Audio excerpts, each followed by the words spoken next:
Well, it's always been accepted there are two certain ways of improving at golf: taking lessons from your professional or making full use of the practice ground. Now a third dimension has entered the arena: use of the video. Whatever your problems may be, hooking, slicing, topping, and without even having to leave the comfort of your armchair.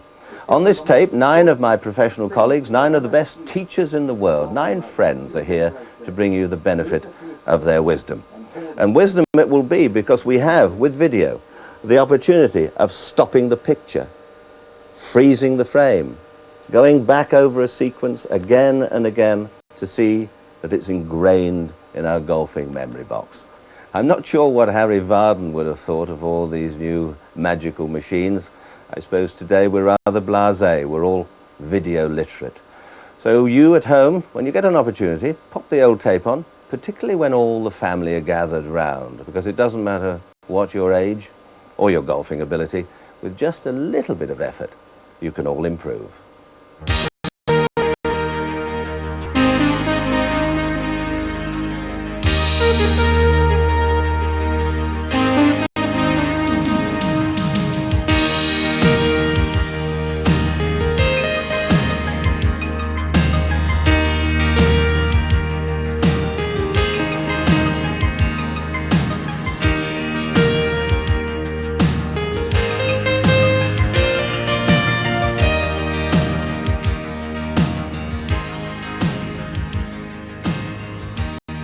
We've come to Letham Grange, a fine old Georgian mansion some 3 miles or so north of the fair town of Arbroath.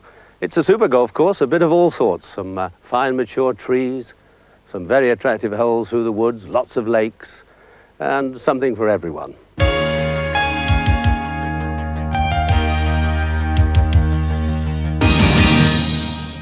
Well, here they are, John, all ready waiting. Russell on the right here, 5 handicap.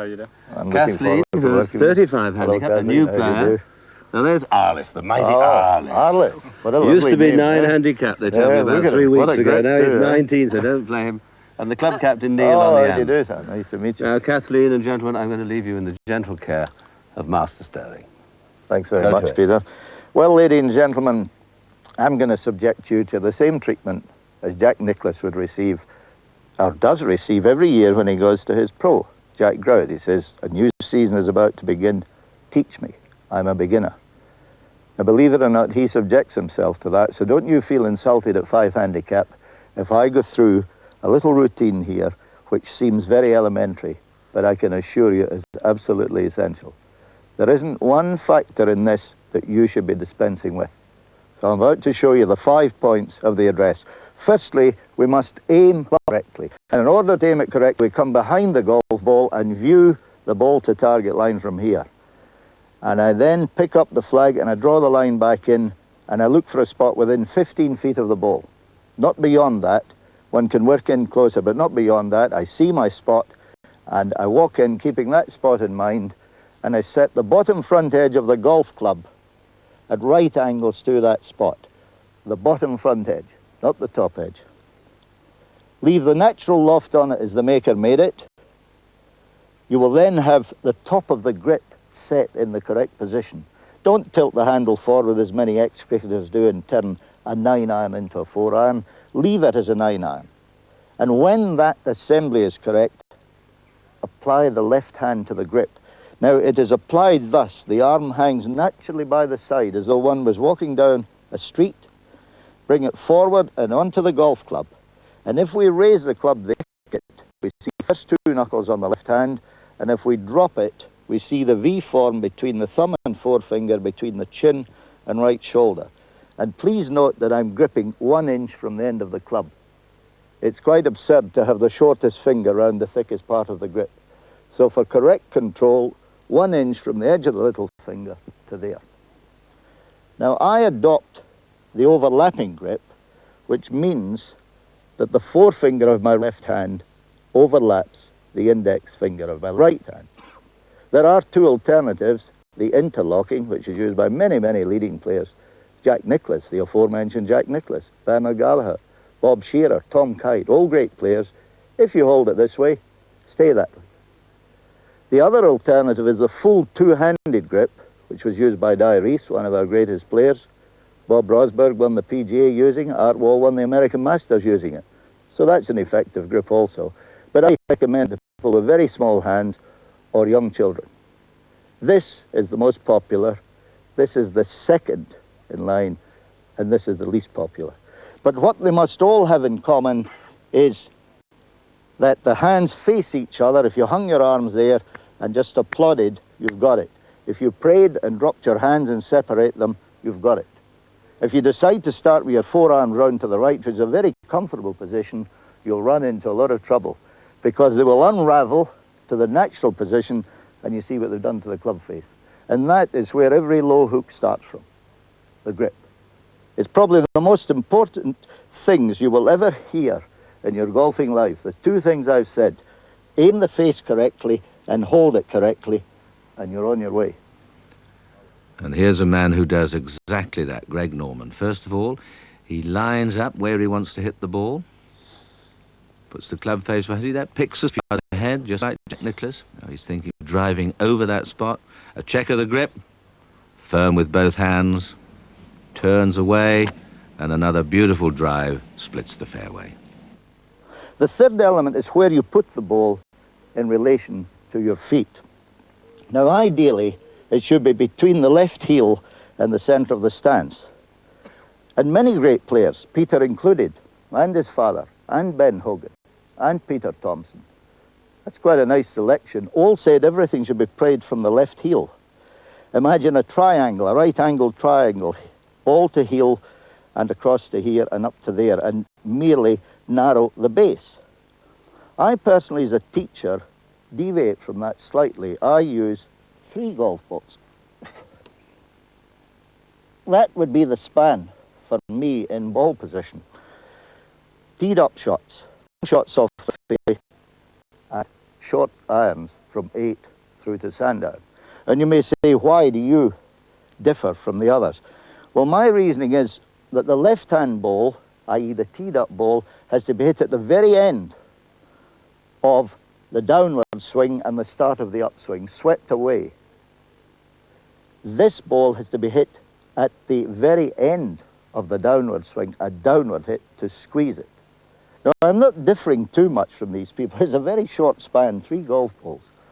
And as a teacher, I've found that trying to get, well, we'll say below average players to hit short iron shots from that position, they tend to hit here. So what I've done the common sense thing. I've brought the ball back to where the club first meets the turf. So we've covered 3 elements: the aim, the grip, the ball position. Fourthly, the alignment. Obviously, I've got visual aids on the ground which must help me.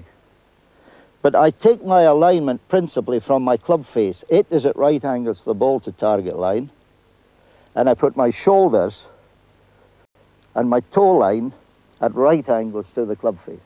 Now, many people are under the impression that the body lines and the lines across the toes should point to the target. I can assure you this is wrong. You have your club on the target and your body lines and feet lines parallel.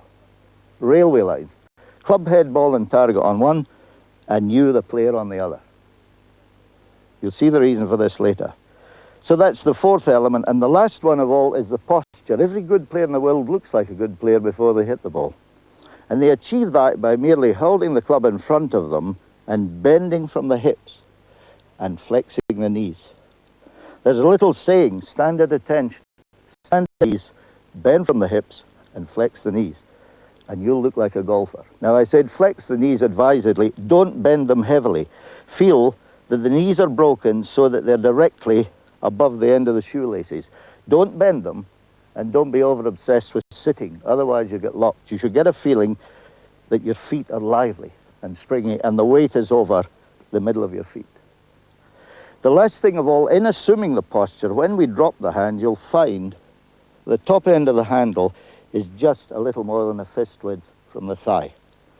So please practice these things. I'll summarize them.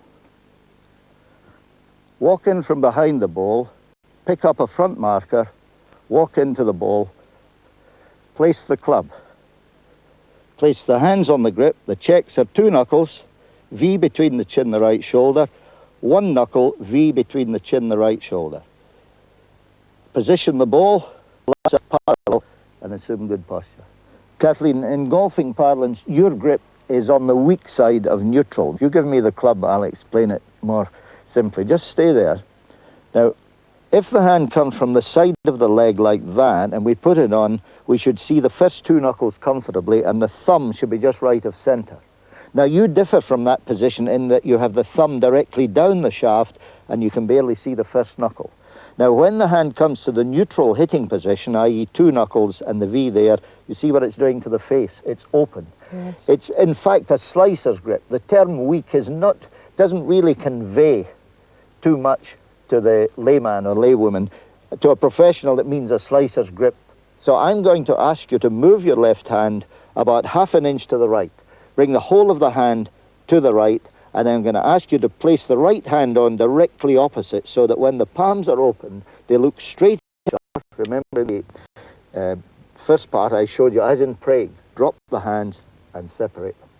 So may I do that with you? Yes. Just place the left hand on, the thumb slightly right of centre. See 2 to 3 knuckles. Nice firm pressure on the last 3 fingers, an inch from the end. Excellent, very good, you've remembered that. Use the overlap and feel that. So the left thumb is slightly right of centre and the right thumb is left of centre. Now for a check, just raise the club till it's pointing to the sky and you get the view that the professional gets. Yep. 1 knuckle, 2 knuckles. Right. Now that is a very, very orthodox grip. You could stand on the tee in the British Ladies Open Championship and look part of the action. I mean that. That's a lovely grip, whereas yours did look as though you might be 35 handicap. Now we're going to try and make you a better player. That's the object of the exercise, okay? Does it feel a little bit strange? It does, actually. Good. As Ben Hogan, a grip change feels comfortable, you haven't made a grip change. So that's the first thing you must feel, is a little bit of discomfort. Now I'll let you hit a couple of shots, and it's quite an undertaking for you. I'm going to put them on a tee to make life easy for you. Okay? Just a simple short iron. This is how I teach people. I've asked you to do something that is fairly difficult, and I'm going to put the maker's name at the back of the ball, which will give you something to look at. Just look at that and hit that. All right? Wait, just let your arms hang naturally. Soft knees now. Good. Watch that name. Lovely shot. Super. Well done. Yeah, nice straight shot, Russell. Straight, bit thin. Grip the club again, Russell. Now you see here, John. Oh, aye, very strong, hooky grip. Yeah, that's... Do you hook, Russell? Yes. Yeah. That's the Paul Azinger, Yeah, and Langer, yes. type of grip. Yeah. So you see, table tennis, if the ball goes right to left, it's a sort of forehand drive, a sort of tennis shot, isn't it? Mm. And the cutters are the ones that the little jink over the net. So, but down to 5 handicap, you see, with a grip that's unorthodox, you've done very well. But now, there's always something to counterbalance it. As we said, Langer, Azinger. They clear the left Bernard- side fast. He probably does that too. They've got talent, these boys. But have you tried correcting this? I have, yeah, but it feels With weak. very little on the left hand success. side. See, you maybe overdid the correction and got lost. When Bernard Gallagher came south as a boy of 19 and he won the Harry Vardon Trophy that year, he was top of the European Order of Merit, he had a 4-knuckle grip, typical Scottish grip, as one might say. I hope I'm not upsetting Scottish viewers here. But he gradually changed it, and he was in the wilderness for a little while. He wasn't as good a player. You're at a crossroads in your golfing life. You've got to decide whether you're prepared to make that change or not. He's got a nice aggressive swing speed, moves well, a lot going for him, but whether he'll ever get into the magic category 1, i.e. down to 1 or scratch, is doubtful because of that. It could go against you. I think it's worth it. You're young and strong and you're everything I would like to be. I think, John, Russell's got to be prepared to have an unhappy time maybe for as long as 6 months before you make an adjustment from that position to that position. Yeah. I would say he'd have to do it gradually, Peter, so he could still go out and play and enjoy his golf. If he goes the whole hog, he's going to have a miserable time hitting it sideways. So, and you've probably had experienced that already. Yeah. Yes, but any professional coach would advise you to weaken it, to neutralise it. Go back, towards the situation where the back of the hand is looking at the target and is on the club. Yours is looking towards the sky. Yeah.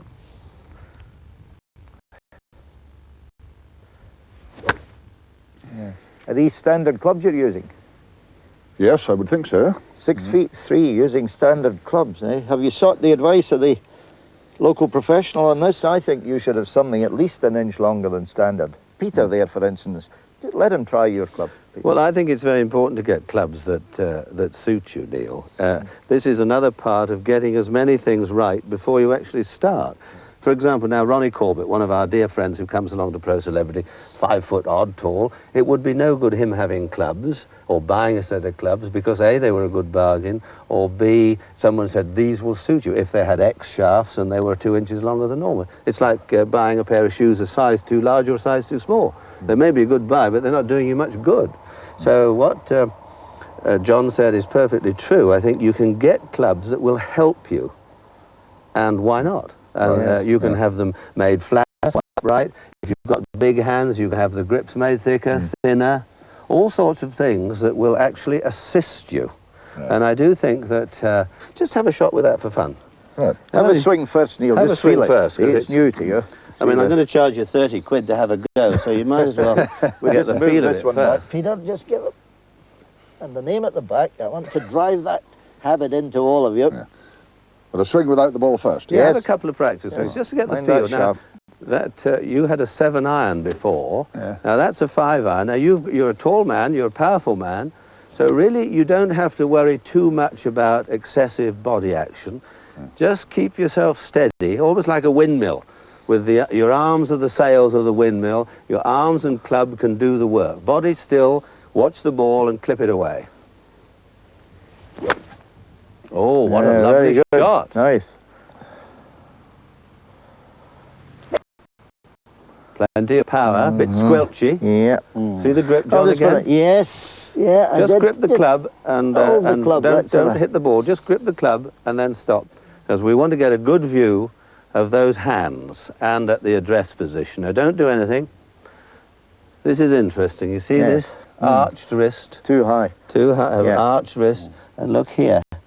All these. Yeah. You're not a relation of James Galway, are you? With all these fingers flying around Just here. hang your arm by your left side. May I have the club, please? Of course.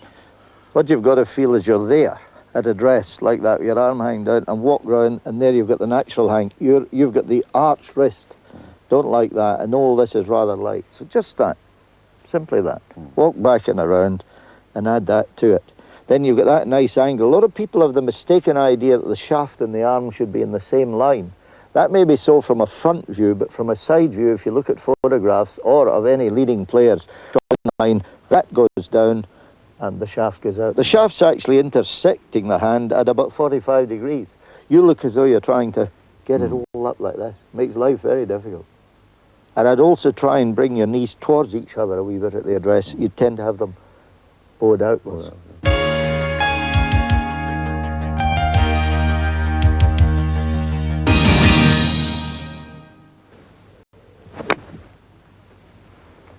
Right, to top that one, I couldn't feel it properly under my club that time. A couple of things that I'd like you to do. One is, can you see that if I stand too upright, if I'm sitting back on my heels, as it were, it's very difficult for me to make a good turn. If I'm back here, I can't really, if you like, wind up in the backswing. Right. What I'd like you to do to start with is push your bottom back a little bit and feel that you're over the ball a little bit more. So now you've got room to turn and your weight's on the balls of your feet rather than back on your heels. It'll feel, again, like your grip, it'll feel very uncomfortable to start with. Because I think I am quite upright actually. I don't think I do bend enough. Just get set up here. It's not leaning, it's, let's get your bottom. This bit out. Yeah. That's it. That's better. Just feel, push your bottom back. That's it. That's better. Good. I know it's uncomfortable. It certainly does feel it. Feels just let your hands relax a bit more. You're holding them up here rather than really letting them hang. Lower than. Yes. Lower still. down here. Haven't. That's it. Good. That's super. Yeah, that's great. Just have a go from there. It'll feel a bit awkward. Oh, I didn't move the right foot at all. I was rooted to the Well, spot. that was great that you recognise that. That was the other point I was going to make, Kathleen, was this business about weight transference. You get nicely onto your right side in the backswing. And as you say, I'm sure that felt uncomfortable, but I'd like you to really make yourself get through the shot. So you finish up, tummy facing the target, and up on this right toe. Weight transference, so important. Here's Nick Fowler, 6'3". Just watch him turn and go right through the ball. Tummy facing the target. From 6'3" to 5'4". Ian Woosnam. That lovely, wide, simple swing. But again, watch how he goes right through the ball and how that right leg kicks into the target there. Bernard Langer, another classic case of getting right through the ball, tummy to target, and right heel well up off the ground. From the United States, Hal Sutton. Same principle. Look at that, facing the target. And of course, Severiano, Europe's best. Wham! Right through. Lovely stuff. Nice, easy stand. See, feet at 5 to 1. Nice, easy turn. That's a beautifully struck ball. I think the majority of men players would learn an awful lot more from watching good women players than good men. And so this is what's coming your way. You've only got to sort of get your knees right, push your bottom out and swing through. There you are. Very nice. And all your troubles are over.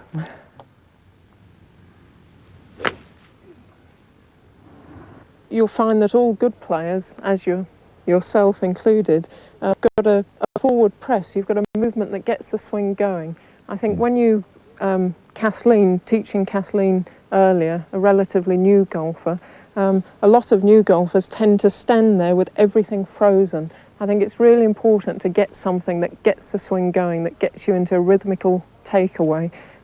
Far too often, I see people, apart from the frustration of playing with somebody who seems to spend forever over the ball, you see a lot of people absolutely stationary, and then the start's a jerk. So I really like that about your swing. You've got a nice forward press, and then you're nice and rhythmically into your swing.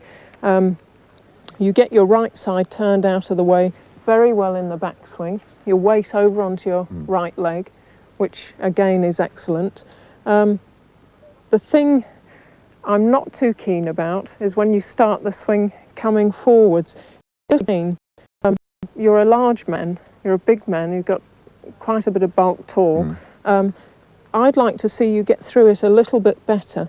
The backswing I think is terrific, I really do. And then it's almost like a snatchy movement. It's what we were saying earlier about a hit at the ball rather than a swing through. And I tend to think that you've got a sort of hit and a finish rather than a total movement to a finish. Right. Backswing, great. And what do I have to do consciously to get that? I think you've got to make yourself... Try and hit it harder, or... No, not hit it harder. I think you've got to just consciously think about swinging and finishing. Right up. Yes, turning, so you're facing belt buckle to the target. Right. Just a little snatchy again from the top. I believe that from the top of the swing, the weight shifts forward, the left knee gets the weight shifting forward, and the club and your arms follow that. If you get up here and feel you want to really hit it, sometimes the right side dominates the downswing, and now your legs haven't moved at all. From the top here, the left knee gets the weight changing direction, and then the left hip clears. One more? Yes, one more.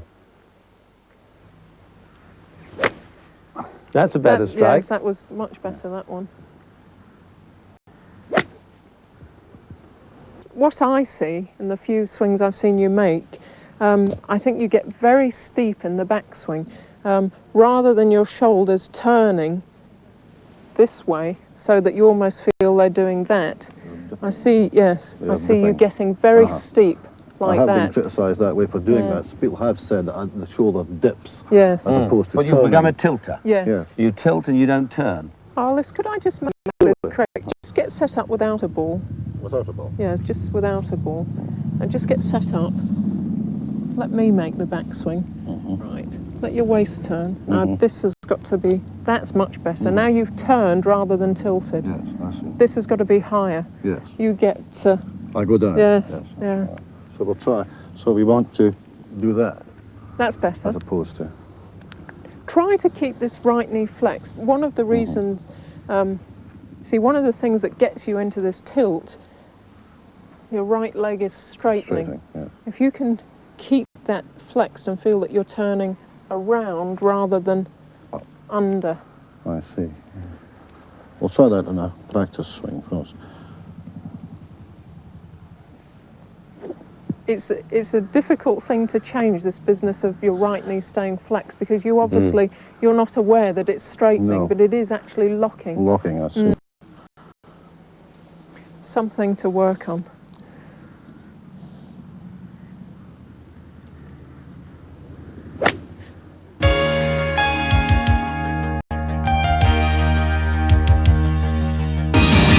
When you think about golf, every other shot you need to hit the ball a specific distance. But tee shots, I suppose we want to hit the fairway. Yes, we've got to hit it straight, but we want to hit it as far as possible. And therefore, let me start by asking you all a question. What do you think determines how far the ball goes?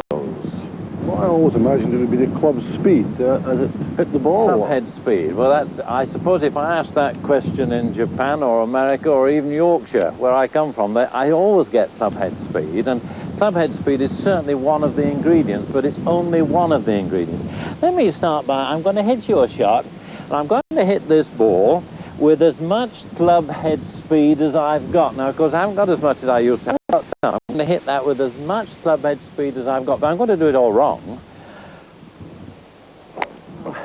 Now, that is as much club head speed as I've got, and I suppose downwind it's gone about 150 yards, and I can hit it further than that. So let me start off by saying how far the golf ball goes is club head speed correctly applied. And I think it's terribly important right from the start to get the correctly applied firmly fixed in your mind. Now, you've got these dimensions. When you hit a golf ball, the club face has to be square. It's not a scrap of good hitting it with it open or closed. I suppose that's why golf is such a difficult game. We whack away, we hit it with the club face open, the ball goes out to the right, and we promptly start aiming to the left. And if we don't aim to the left, we get to the top of the backswing, and something in the mind says, gee whiz, it's going out. No, it's not. We swing like that. So one, you would need the club face to be square at impact. And particularly when we come to the driver, the straight-face clubs. And I would warn you all in that all the people I've taught, and I seem to have done it for hundreds of years, but in actual fact it's about 40 years, but sometimes it feels to be hundreds of years. The driver, a lot of people, I wouldn't even advise them to use a driver. A driver is a difficult club, and yet the ball is teed up. A 3-wood, immediately the loft on the 3-wood takes the impact down the golf ball, and we hit more down here, which turns side spin into backspin. Let me say that again. Loft is very forgiving at golf. Immediately you take a lofted club which hits down the bottom of the golf ball, the ball spins backwards as opposed to sideways. The driver, the straight-faced club, hits onto the back of the golf ball, and if the face is not square, it all becomes. So it's not mandatory, as the Americans would say, that you have to use a driver. I'm sure you'll notice when you're watching the best players play, even the Sandy Lyles, they're very quick on a narrow hole to take something other than a driver. They certainly are, John, and you just imagine being faced with a drive as frightening as this.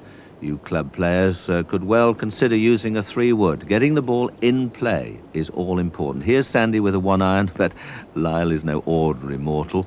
250 or 60 yards with a 1-iron and position. For me, a golf lesson is diagnosis, explanation, correction.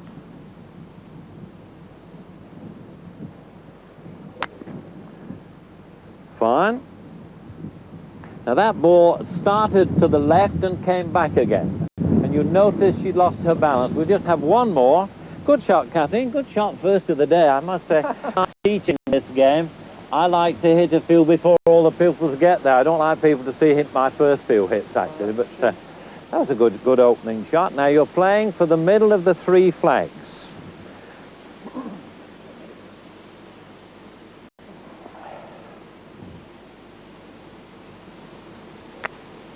Fine. Now both shots started to the left and swung to the right. Are you sure you'd agree with me? I'm not sure the camera would pick that up, but we're all agreed they both started a little left and moved to the right. Now I want you to watch me from where I was watching you. I'd like you to stand just there. That's him. I'm going to give you a demonstration of how you've just hit those two. And I'd say diagnosis, which I've done in my mind, explanation. Now I believe that we have to explain well, because when I come to the correction, to a degree that's comfortable. And therefore I think the explanation's got to be good, otherwise you're not going to put up with the degree of discomfort. Now just watch me from here. I'm going to hit your shot. You stay right where you are. The middle flag, you were stood across here, you swung the club straight up there and across here, and that shape of shot is exactly the shape of shot you've just hit. You notice it started a little left and came back again. Let me just do that once more. Now, you stood with the body going left, aiming left, you swung up there and across here, and that is exactly your shot. Now, I hope you would agree with me when I say the arc of the swing, because of where the ball is, just that way, just a little bit, Kathleen, that's fine. With the ball to the side, the arc of the swing is from in to straight to in to straight to in.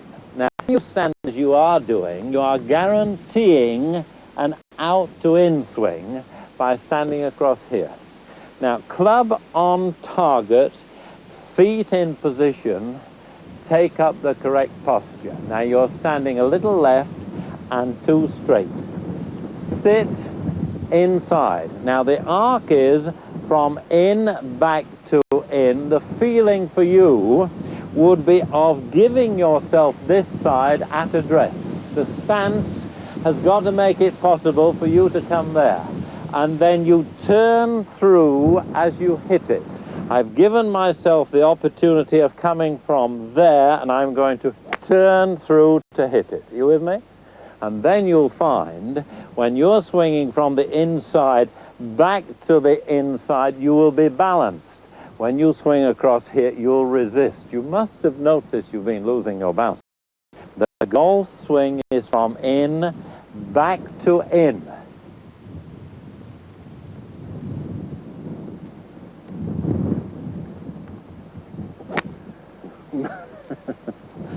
Now then, it's lovely this time because we've got a mark on the ground, haven't we? Now there's the ball, and that's where you hit. So, just bear with me one second. Now I want you to stand just there, right by my golf club, just there.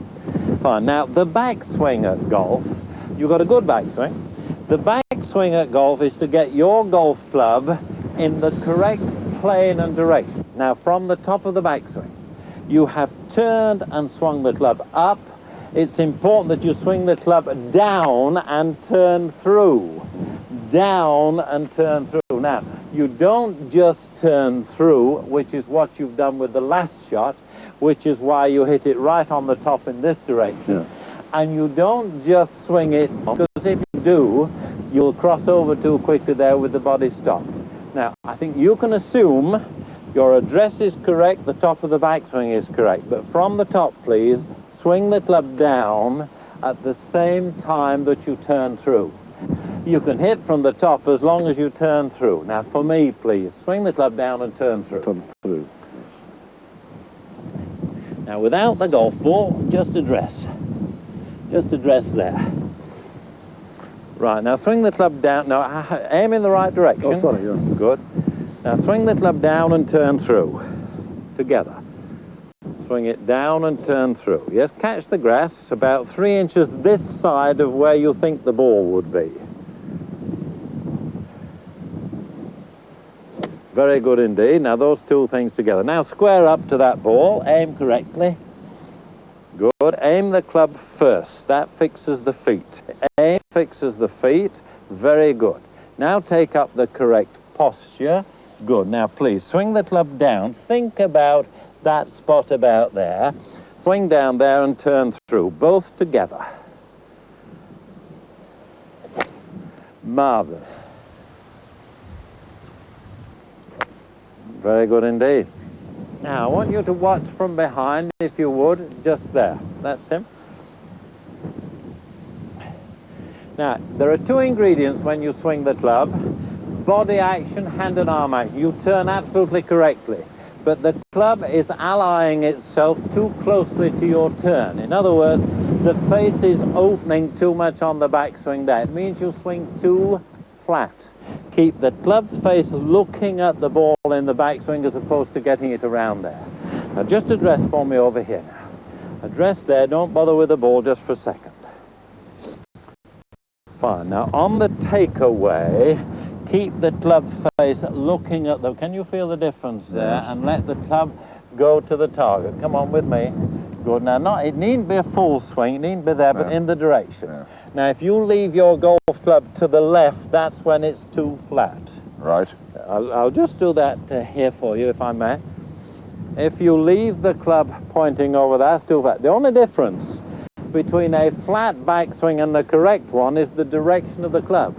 You have stood a little left and you fanned it open to there. I'm exaggerating, but that's your golf swing. Get squared up and let the club do that. Now, I'm exaggerating, that's what you need to feel. Now, of course, if the club goes up a bit more, it will come down and you'll need to stand a little nearer. Doing what you've been doing, you've been a long way away. One thought, keep the club face looking at the ball, take away. You with me? Yeah. If you miss, I'll take the blame, but that's what you need to do. Right. Off you go now. One practice swing, please, to feel what I've said. Now, I didn't see any difference, if I'm absolutely honest. Right. I want you to really exaggerate. No, stand a little more inside. The backswing, feel the club face is going much more there. You with me? There. That's right, and turn at the same time. Very good indeed. Off you go with the ball. Very good indeed. Very good indeed. Yeah, well done.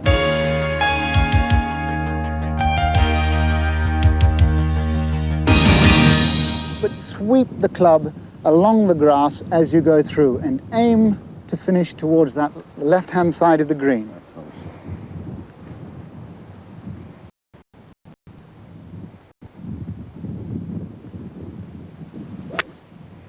Aha. Well, Pull, didn't I quite often get it. do that, pull the ball round. Yeah, well, I think your grip is slightly suspect. You do tend to close the club face when you hit it because of your grip.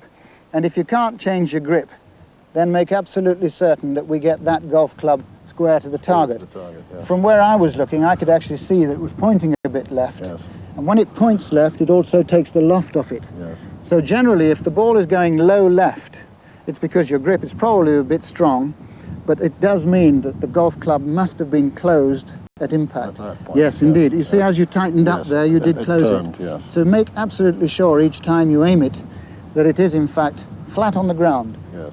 If you put your finger on it there, that's the middle of the club, that is flat on the ground. Yes. So just be aware that you don't want to do that. Yes. You want to hit another one? Yes, certainly. Thanks. Okay. You actually made a good contact with that one. There we go. Take aim again, but make quite sure that you aim the club face this time. There we are. Now I think that's dead on the target. Good. Once more, look at the back of the ball because that's where you've got to hit it. Good.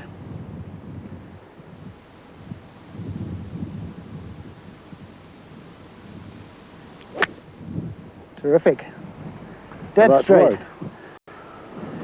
Now come on, you'd be pleased with that, wouldn't you? Yeah, marvellous. Oh, look at that lovely smile. Isn't that nice? Well done, Alliss. That's Thank you very terrific. much. But you see, on all these long shots, it's absolutely essential that you get all the angles correct. Yes. It's golf club first, its grip, and then stance and posture. And then the golden rule is that you swing the club down for the downhill lies, you flip down for the uphill lies, and if you can do that, then you're going to be far more consistent. And that's really what it's all about, isn't it? Being consistent. So go through your little checks. Golf club, grip, stance, and every time you have a practice swing, you try and take a little divot like that, and you'll get the golf ball airborne every time.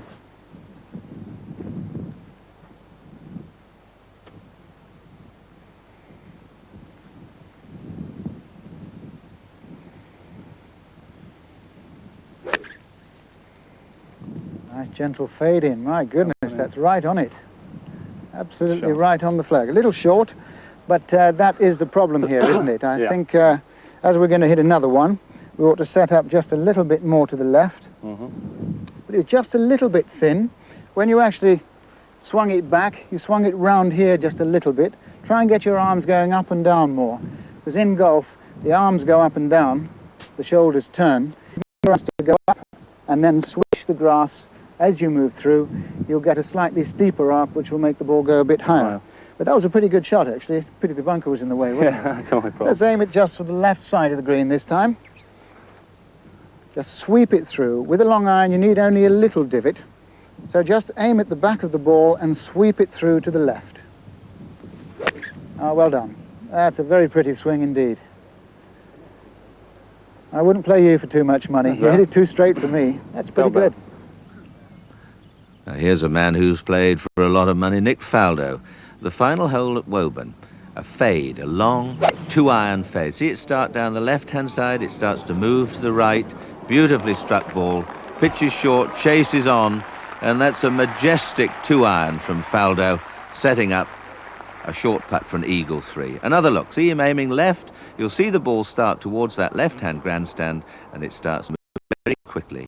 Left to right, ends up right by the pin. Ballesteros, on the other hand, the final hole at Wentworth. A 3-iron. He's aiming to the front middle of the green.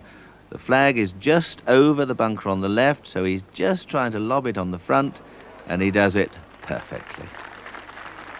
Absolutely perfect weight. Different swing, Ballesteros, and Faldo picks the club much steeper, up much steeper in the backswing, but look at that follow-through. Wham! A swing of a young, fit man. Lee Trevino, on the other hand, the master of all sorts of shots. A little punchy, cutty 3-iron, running it in from 180, 190 yards. Just look at it coming up to the flag, and will it go in? Oh, so near. See, Trevino aiming left, club goes way outside, drops inside. Now look how he goes down and drives into the turf. An extended right arm, right foot. The result, perfect. What's this you got here? 3-iron? 3-iron, okay. 25 handicapper will find a 3-iron difficult, but Have a go. let's have a go anyway. Okay. Let me just see what you can do, because 3-iron is probably one of the hardest clubs you'll find in your bag, but let's see if you can prove me wrong. Okay.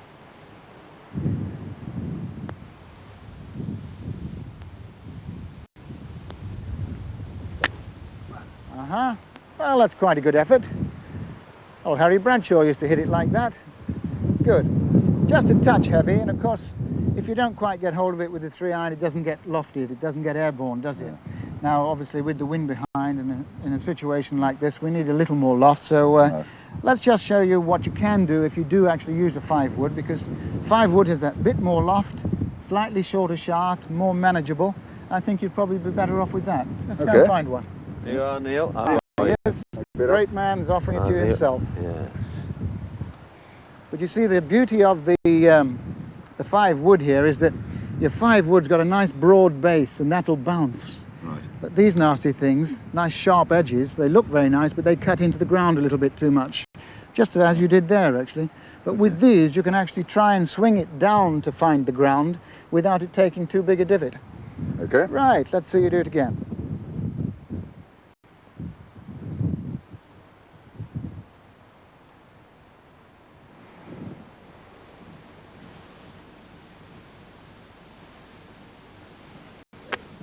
Well done. Now you got that airborne better. A little bit to the right, but because it gets airborne much easier, you'll gain confidence in a 5-wood, and I'm sure you'll learn to love it.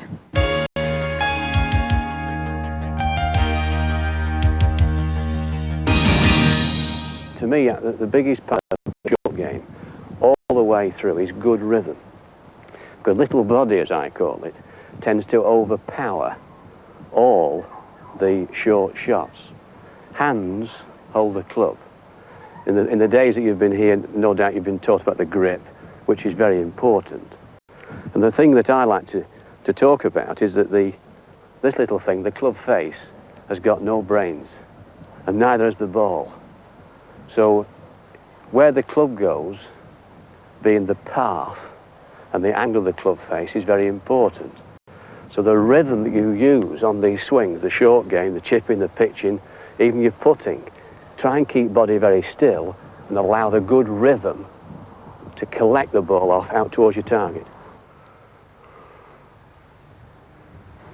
Good setup, very good.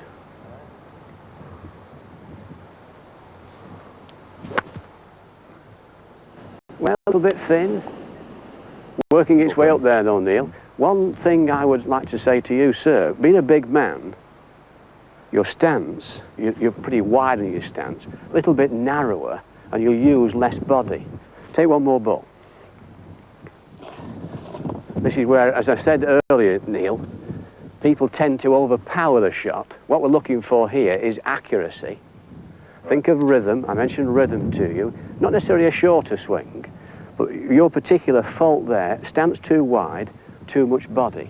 A little bit narrower, which will try and keep body out of it and allow the arms and the club to go towards your target. Right. Same line up. Narrower stance, that's it. Now just swing the club, allow the club to go through. There you go. Now when you see that, if it was possible, that was a good deal slower and more rhythmic than the first one. And the last little thing I'd like to tell you, try and hold your finish. As you swing that club, if you held your finish, Neil, that shows you that you haven't lost your balance. Now let's look at Curtis Strange. See how he's picking his spot here to the right of this green. He's got a shot of some 110 yards, pitching wedge. He's trying to land this to the right of the flag. Nice long swing, thrown up high to the right of the target. Has he got the right spot on the green to land? Will it go down the hill? It certainly will, and that's a beautifully controlled shot from Curtis Strange. Here we are with a short shot here of no more than 50 yards. Club face, square. You notice my stance is a good deal narrower than the bigger game. My hands are leading. And one thing, because it's only a short shot, go down the grip a little ways to reduce the power. Again, you're trying to keep body out of it, and it's a swing of your hands and your arms. Like this. Hands forward. Trapping the ball towards the target. You notice I've taken the divot after the shot, because effectively I'm squeezing the ball between the turf and these lines. The ball goes up those lines, and that's your control spin. Hands on the club, little ways down, that's it. Club face square with a narrower stance. That's, well, perhaps a little bit wider than that. That's it. Let's see how you go about it.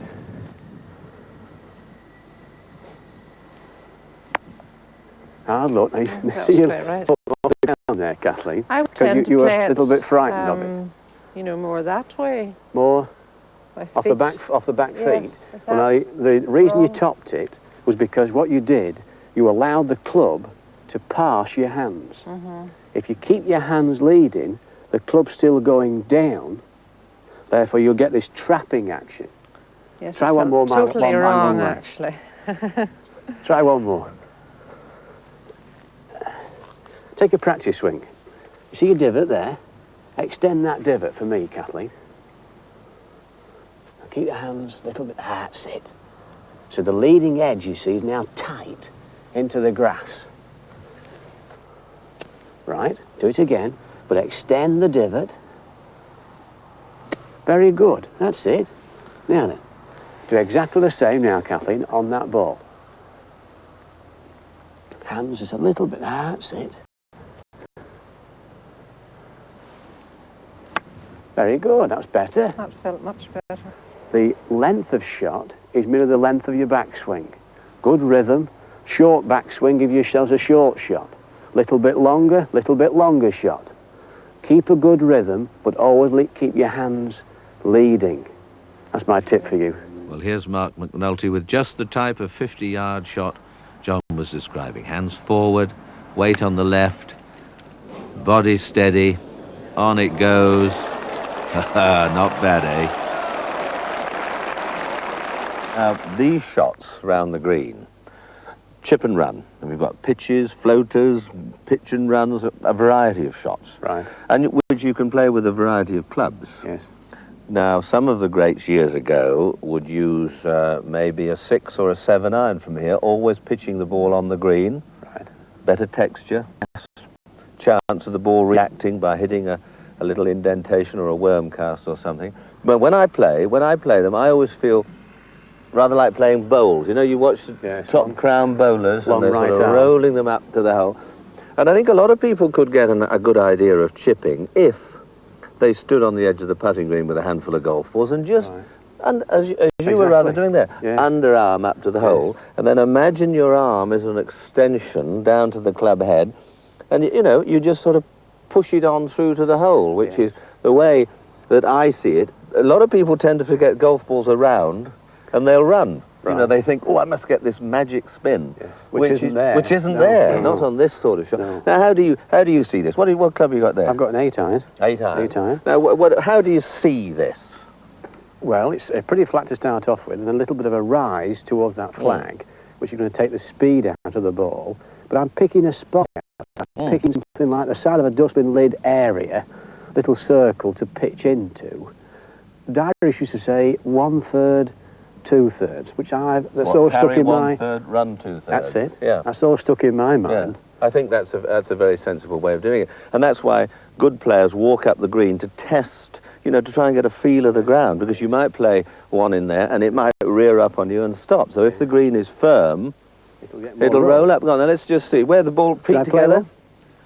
Feet fairly well together? Yes. Hands forward. Weights where? 60% on the left? Yes. A little bit more on the forward foot. Yeah. But the hands are leading. That's the important thing. Just pick a little spot out just about there. Oh, a little bit strong. Past the flag though. Not bad. And finally, the most important part of the short game, putting. I wonder who this is. Look there. Nice easy stance. Putter drawn back nice and smoothly. Good confident follow through. It's Nick Faldo, of course, holding yet another good putt. Many styles have developed over the years. Here's Seve, hands a bit low, hits down on the ball, but it still disappears. Bernhard Langer, left hand below right. A smooth backswing and a good follow through, and the ball dead centre.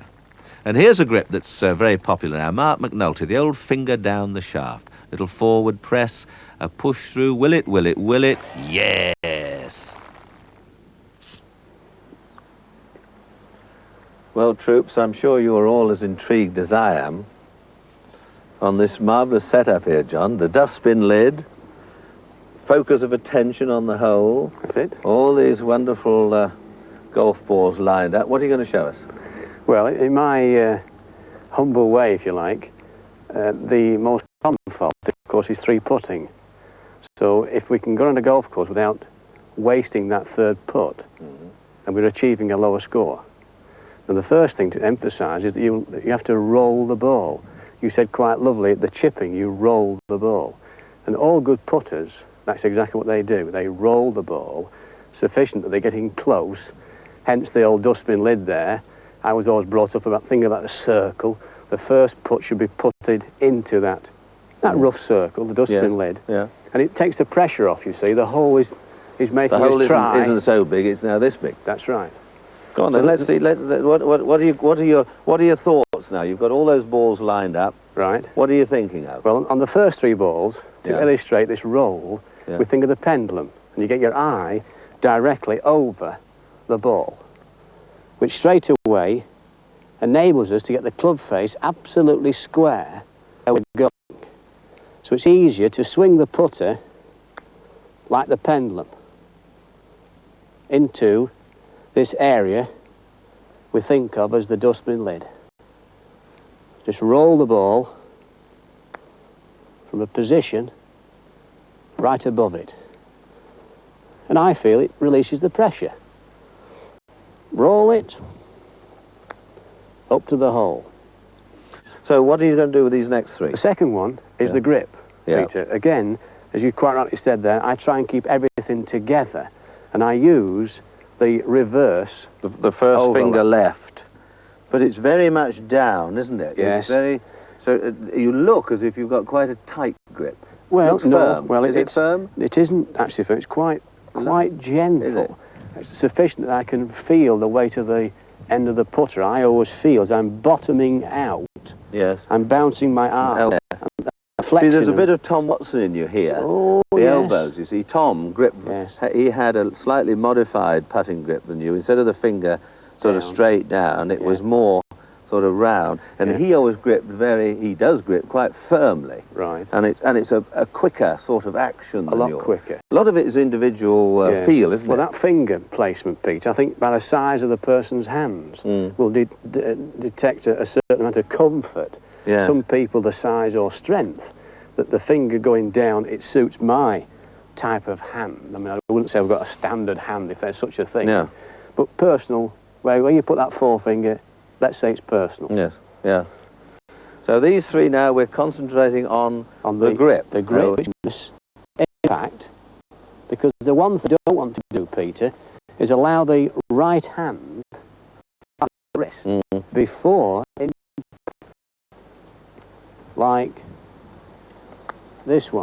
Putting is a game within a game. And there are so many ways of doing it well. All you've got to do, in fact, is to hit the ball. If you get it running at the hole, a lot of times the hole is going to get in the way. It's the confidence. If you're putting on the lounge carpet at home and there's a chair leg, you never miss it because you're only thinking of hitting the leg. You're not thinking about pace and direction, which is an interesting one. Well, what's the next one? Now this one. This is a little bit of something quite simple, Peter. If the putter goes through square about 6 inches, looking at the hole, it would follow that the ball's going to go there as well. Yes. What I always do is hold my finish. If you mentioned Watson, we can immediately think of Ballesteros, Nicholas. They hold their finish. It's something to check. The amateur golfer is so conscious of trying to hold it, he pulls the putter back, and there's nothing to check.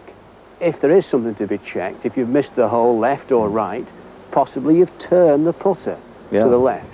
So on this next one, you'll notice quite consciously, I'm holding my finish in case there's something that I've done wrong. I see. It's almost like posing for the photographer, isn't it? Quite. You know, you say, hold the finish, hold the finish, hold the finish, and see where. If you've done something, now's the time to look at it. Yeah. Going through my drill, eye over the ball, roll that ball. A little bit short, never up, never in. There's something to think about. Give it a chance. And there. It's a double roll there. Yes. Now the next three? Right, now there's 3 different types of putters. They all try and work to basics. Eye over the ball, good grip, hold the finish. But there are, as you know, Peter, Billy Casper, you mentioned him earlier, very wristy putter. Arnold Palmer was was brilliant, but very marvellous, very wristy. But I always tend to think it could be inconsistent, because sometimes you can be short, sometimes you're a little bit too fierce and too long. One keeps the line, but one loses the pace. And again, we're back to the 3 putting bit. You think of the circle, pacing the ball is very important. The second type of putter, like Nicholas or Seve, they're what I call arm shovers.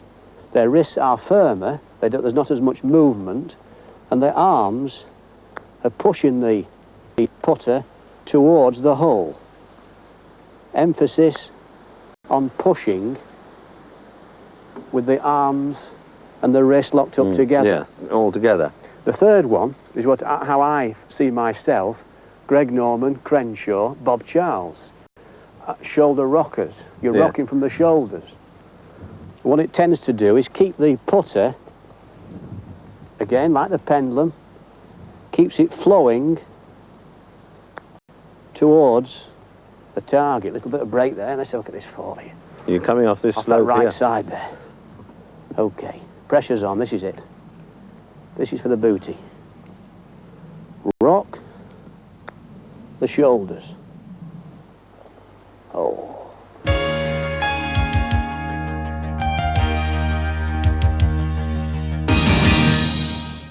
Now, all of the trouble comes in bunkers with average golf. Get this sharp leading edge involved with the sand. If the sharp edge goes into the sand and the club starts to dig, then you really are in trouble. And you'll see every bunker player, the good championship players, they have a look about them that's common.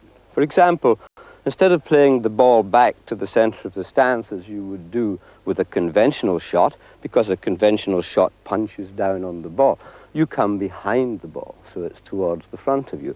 This promotes this flange to go forward. You aim your feet not square like in most shots, but you aim to the left. So not only are you behind, but you are open. This is to take away the resistance of your left side. A square stance and a resistance, again, drives the leading edge into the ground, just as it does on good iron shots, when you get that sharp impact. But here, we're trying to make the left side. When we do it by those two measures, one, that the ball is forward, and two, that the body line is open. So when you hear people saying, oh, you swing across a bunker shot, it's not really so much that you swing across it, it's that you've taken the left side of your body out of the way, and the club leads across.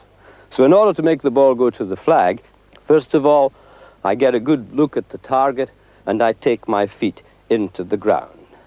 Now, I'm doing this for a couple of reasons. One, of course, is to establish a decent foothold. The other is to give myself a nice sense of the quality of the sand, because they do vary. But now I've got that gauged. Here I go. My left side is out of the way. The face of the club, you can see, appears to be lying open, and yet it is actually towards the pin. Now, what I'm going to do with this is to play a full swing. I'll do that first, and then we'll talk about the full swing. The reason for the full swing is this, that when you have to get elevation on the ball, the bigger the arc you make, the easier it is to bring the ball up quickly. When you say, I'm going to play a shot from the grass even over a high tree, then the size of the arc is necessary to get the ball to climb. You might say to me, but Alex, you don't want to go over the back of the green to those trees, and you don't. The pace of the swing then affects the distance it goes forward. I'm just going to make a mark here, somewhere around about 1.5 to 2 inches behind the ball. Because in all the bunker shots around the green, that is the distance that you make the impact with the flange of the club, not the leading edge, with the flange of the club. So the impact point, we're hoping for about 1.5 inches. The same stance routine, feeling the feet into the sand, getting the base of your swing that bit lower, that's the gate. The shoulders and body open. Again, the blade looking as though it's lying flat. The same big swing, but this time without any hurry. And that gives you the short bunker shot. And here's Seve to demonstrate. Up the bank of this bunker, an awkward spot. This was at Gleneagles in the '87 Scottish Open. Seve just flicks it out and up and makes it all look so very easy. Right, now I'm going to just adjust the club. You relax your grip, and I'm going to turn the club a little bit open, okay? I want you to be all the way to the top of the grip of the club. And it's funny, you see how people go defensive in the bunker. And I'm asking, in my splash shot that we've been discussing, a very full swing. Now, you can't do a full swing if you're gripping down to the bottom of the shaft here. Right. So we keep it right up to the top. Fine. The blade looks open and unconventional, soft on the left side of the body. That's right. Now, it's a full swing. It's a full swing. The stand's perhaps a little narrower than that because, and shake your feet to get the feel of the sand. Am I playing it off my left foot? Left heel, yes, left heel. And can you wiggle the feet a wee bit to get yes, that, not only does that tell you the sort of sand we have, but it takes the base of your arc down lower and helps it to get under the ball. Now, it is strange. It's always the problem. Because the ball is close to the pin, I mean, you're only going to be, at this stage, 15 yards away from the flag. We all think of a little swing for a little shot. Yes, but that is the big mistake. It's the pace of the swing and the open blade that will diffuse the shot. I must have a follow-through. Now, you're holding back on your right foot because you're saying, well, I've only got a few feet to go. I mustn't hit it too hard. With that face laid open as it is, with the swing full and slow, the ball just wants to come up. It doesn't want to go forward. So I want you, just back up a little bit. Good. I want you to try and get a full follow-through. There'll be no speed about it, but it'll be full. Yes, I'm afraid I'm going to put it over in the trees. I know. No, you won't. Good. The ball's forward. Now let your stance be a little more open, a little to the left. Good. That's better. So you feel behind the ball. Now this time we do have a follow-through. Very good. Now just drop the left hand back a touch. That's better. That's better. You'll have to let the follow-through go a bit freer, even though it's down. Very good. Well, that was yes, a super pretty shot. Good. Now you see, this is one of the interesting points that I think that we talk about bunker shots, and to the majority of club members, bunkers are terrifying. Sand is terrifying. Here we have an example of someone who's got a technique of getting out of bunkers, so they really don't hold any great fear for you, Russell, do they? And that is the key to all club golfers. If they get in a position where they can get the club head under the ball and throw the ball and sand out onto the green, they're going to get down in no worse than 3 from pretty well any greenside position. Of course, once they've learned to get out, or if they've played a few good ones, they immediately say, well, what do I do if I'm in there? Well, the answer is, that doesn't look too attractive, does it? No.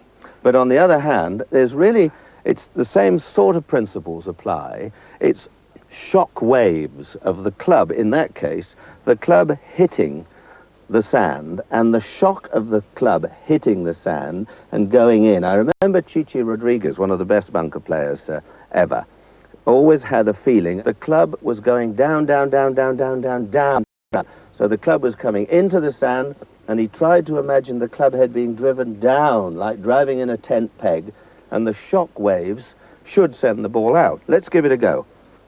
Get well set in, down the shaft a little bit. You don't have the blade too far open because you might just crack it on the end there and it won't go anywhere. It's no good having it too shut that way because you'll just drive it over so. Just a touch open, break the wrist early, and I'm going to thump it there. Now the shock of it should send it out. Now there's no way of controlling it.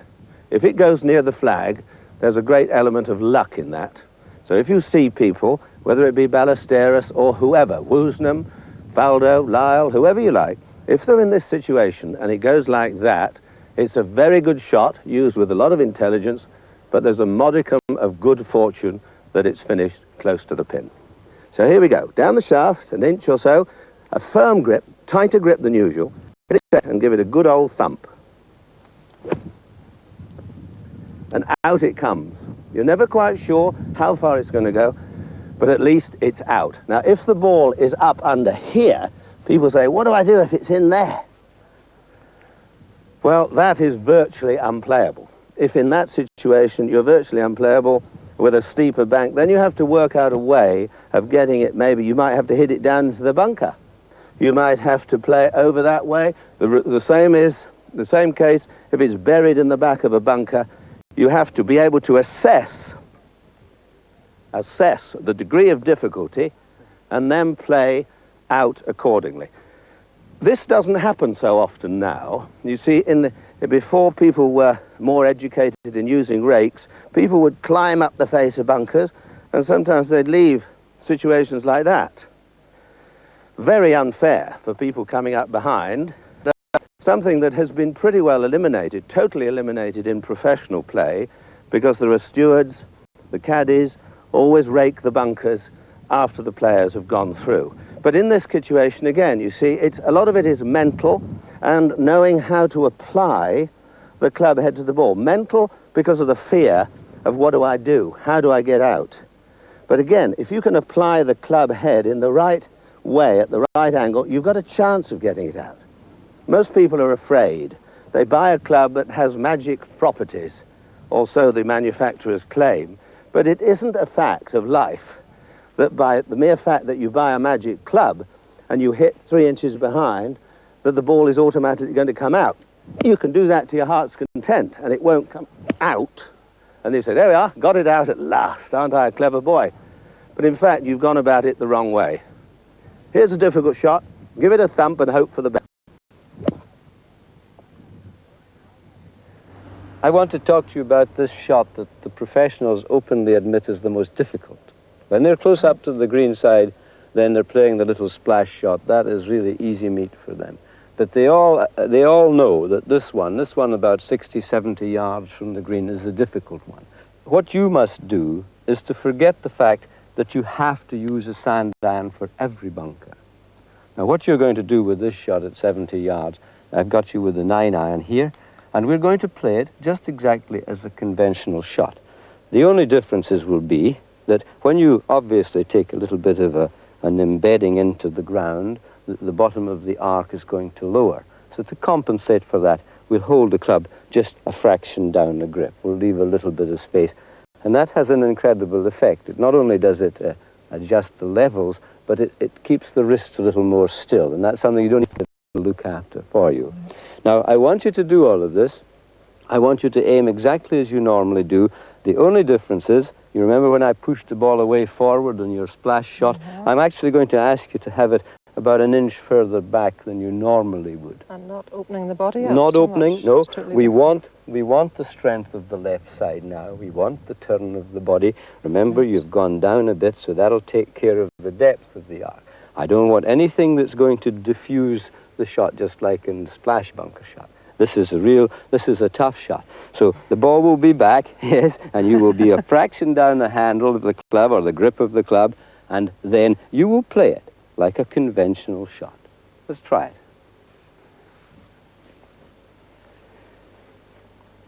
Just a touch. That's nice. That's nice. Now ball back in your stance. Good. A normal swing, good power, just like everything, square face. Absolutely true, the way that you do a normal shot from the grass. It's just that the feeling is that the ball is slightly back to where it normally is. Is that so with you? That's better. Right. That's better still. Now it's a straightforward shot. There you are. Isn't that easy? And here Greg Norman demonstrates what Kathleen is trying to do. The long bunker shot, perhaps the most difficult shot in golf, just plucked off the sand beautifully. Bites now, A1.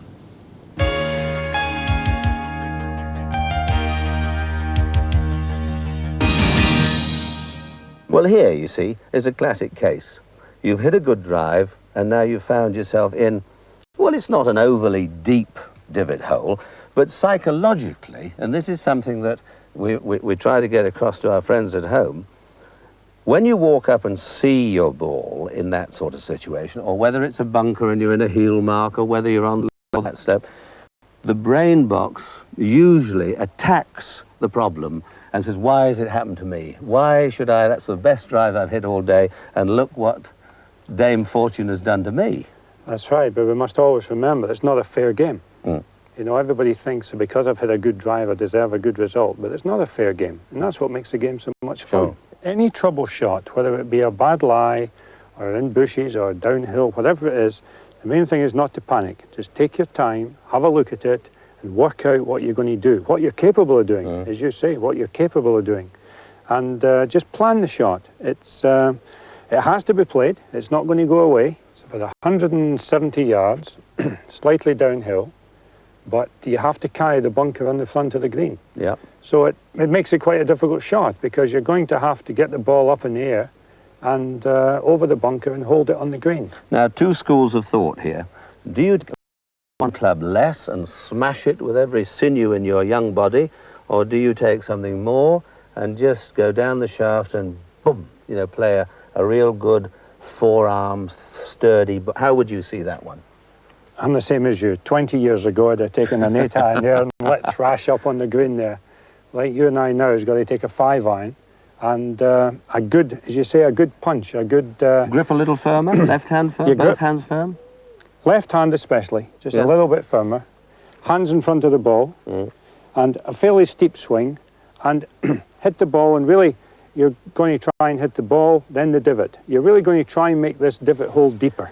Now, how do you set up for this one? Where do you place the ball in relation to your feet? You've got a 5-iron. On this one, I've got a 5-iron.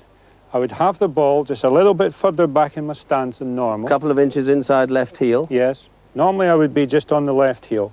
This one, I'm just in front of it a little more, hand slightly forward. Now, I would expect, because I'm going to do a fairly steep swing and make sure I get ball and then turf, I would expect the ball to fade slightly from this sort of lie. Yeah. Therefore, I may just turn the club head in slightly. Just close the face a little bit. Just turn it in a little bit, yes. And that'll compensate. As I strike it down there, it'll just help to hold the ball straight. Going to break the wrist a little quicker in the backswing? Yes, I am, because a steeper swing, remember from there, you break it from the ball, fairly steep, up it comes, and then down, hit the ball and divot. But you see, because we're coming down so steep, I'm not going to be able to follow through quite so much. So I'm going to give it a bit of a punch. A bit of a sort of forearm bunt. Yes, yes. Right, come on then, let's see. You're going to aim just left, 5 or 6 yards left of the pin. Is that the target, or Just are you going to aim right at it with a closed face a bit? No, I'm going to go just a fraction left of the pin. Right. I'm going to turn the head in slightly, and here goes. A little steeper. Oh, it's a lovely shot, David. Just staying up on the high side. Just clipped that last branch, just landed on the edge of the green. But that's a pretty good escape. Happy with that. Yes. You'd be happy with that. You see, that's again, one has to, you hear often of people saying, well, what do you mean by cutting your losses? I mean, you've been unlucky by finding a divot in the fairway. You've played a pretty good shot. You're only 3 or 4 yards off the green on the left, no more than 15 yards from the flag. Providing you've got a reasonable lie there, a little chip and a putt, you've still got your par 4. And if you take 5, well, you've taken 5. It could have been worse. Well, David, here's a little selection for us. Downhill lies. What's that, 120, 30 yards or so from the flag? 130 yards. Now, I don't know if you agree, but I think our club player so often gets into this situation, which for a good player isn't frightening at all. It's a little bit downhill. A few things to think about, but it's not like this shot. It's not overly not for the frightening. good player, no. But so many club players try and sort of spoon the ball up in the air. They try and scoop it up in the air because they're afraid of hitting down and seeing the ball rather like a swan taking off on a lake, you know, the old feet going, is sort of keep it down to get it up, isn't it? It's That's that correct. theory from a downhill lie. Now, how would you sort of see this shot? Well, I've got an 8-iron here for 135 yards. So this is what, a couple of inches down the shaft, or how do you... This one I would go down the shaft. I would go down the shaft slightly. I'd be holding it, as you say, just about 2 inches down the shaft. Weight where? 60%? My weight's going to be mostly on my left side. I've got about 70% on the left side here, because this is a very severe slope. Yeah. And just by standing on the slope, it throws your weight onto your left side. Sure. So you don't try and change it back. Don't try and move it back. Because as soon as you do that, you see you've got knees and everything in the way. So you lean into it. Lean like into skiing, the shot. Really. You lean into it. Yeah. Yes, just leave your weight on the left side and don't try and get too much body movement. The amateur tries to play this shot as if he's a flat fairway and he's still going to move his weight back and through, and balance is all important. So keep your weight on your left side, very much a hands and arms shot. I'd be playing it much more hands and arms and thinking about body and a lot of movement in the legs. And the important thing is always to play down the slope. no matter which way the slope is, always play with the slope. Well, try and follow the contour of the slope. Follow the contour of the slope down. So you get ball and then your turf. Down. Rather like the shot out of the divot hole just now. Break the wrists a little earlier and make a good contact down the hill, good sweep down into it. Yes, because the slope is so deep there, you want a good steep backswing. So break the wrist from the ball, up steep, then come down on it and follow that slope down. Yeah. Again, it's sometimes difficult to get a big follow through because you've gone so much down. It's more important to strike down and stay with the shot than it is to worry about a great big fancy. Better to take a little more club and ease back than take too little club and try and thrash it. Yes, because what you're looking for, as I said, is you're looking for balance. Balance is all important, and also club selection.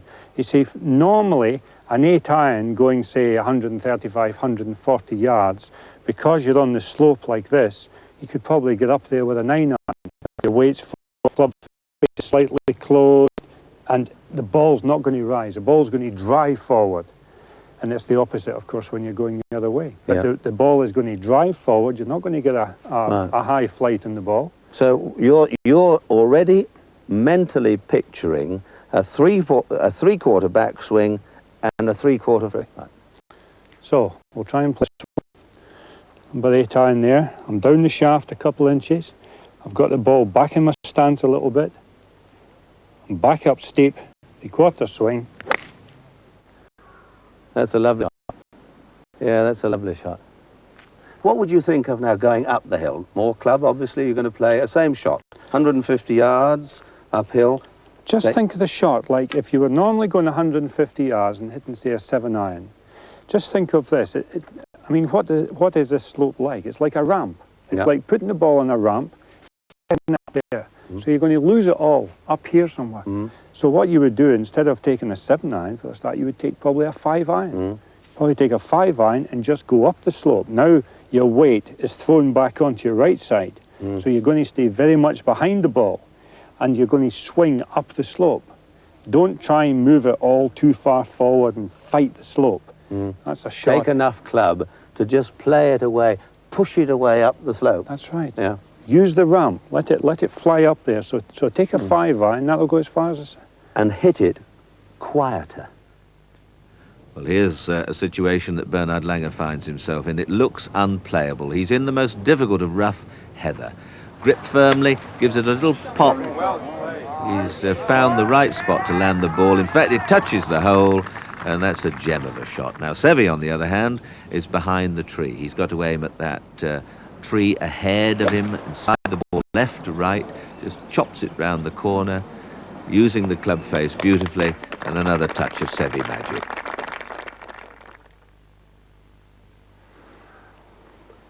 Now then, Neil, he's found himself a tricky one there, David, hasn't he? Neil, that doesn't look the most tempting of shots. Can you see the flag from there? Just, I just see the top of it. Yeah. How do you see the shot? You're not lying too badly. Not lying too badly. I've got a problem with this branch here. I would normally have tried to pitch it up, but I've really got to try and, I think, get through under the end of the branch and try and pitch just at the top of the bank. Oh, righto. What club have you got? I've got a 5-iron. Have you now? Well, that's an interesting choice of weapon. Go on then. Let's see what you can do. Ball's well above his feet. It's an awkward shot.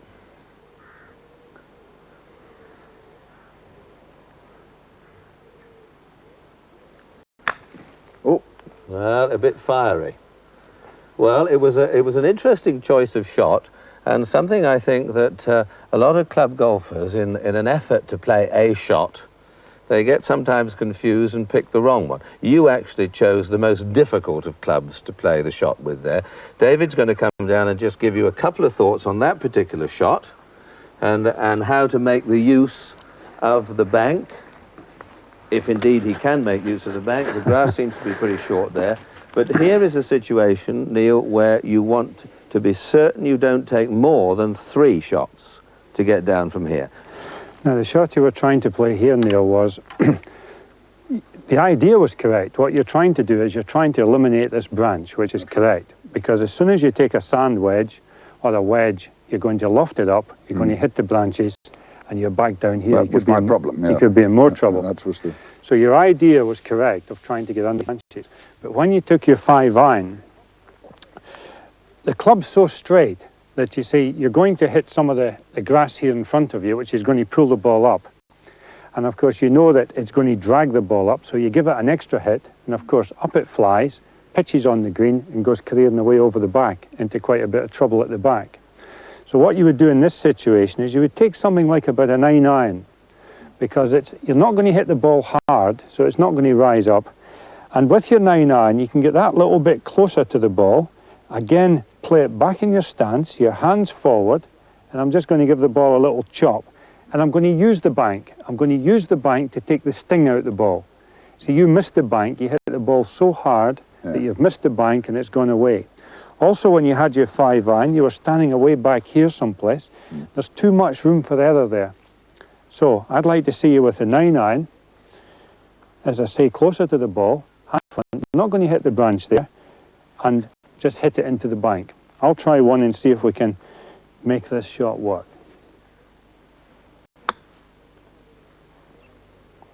There, we've hit it on the edge of the bank, Yep. and it's run right up more towards the flag. Now, you found yourself a problem there, Russell. I know. You're, how do you see this shot now? Well, it isn't lying too good. I've got a sand iron, and I'm just going to try and probably knock it right, because I think it'll come from the right. And okay, well, your idea of the shot seems okay. That's correct. You got the correct club with a sand iron. Let's see what you make of it. Okay. You play it as you normally would.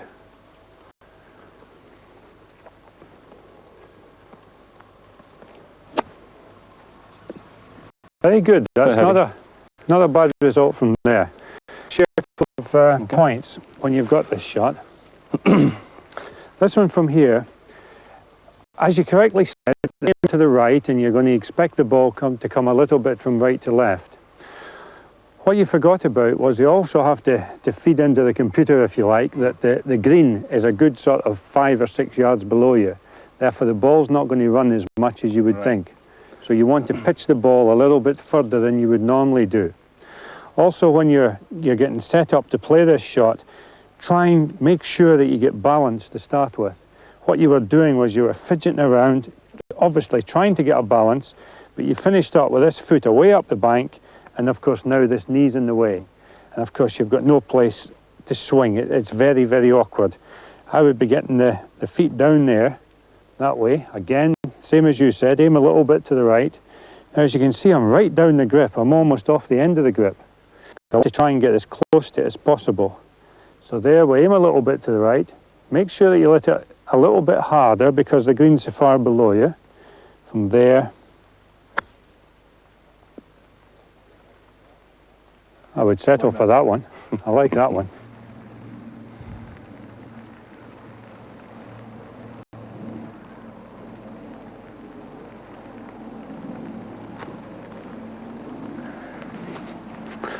Kathleen, that's quite a troublesome little shot you had there.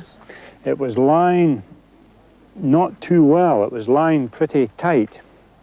What club did you play, may I ask? My 9. A 9-iron. Okay, if you like to come over this side, I'll show you what we should have been trying to do. Okay.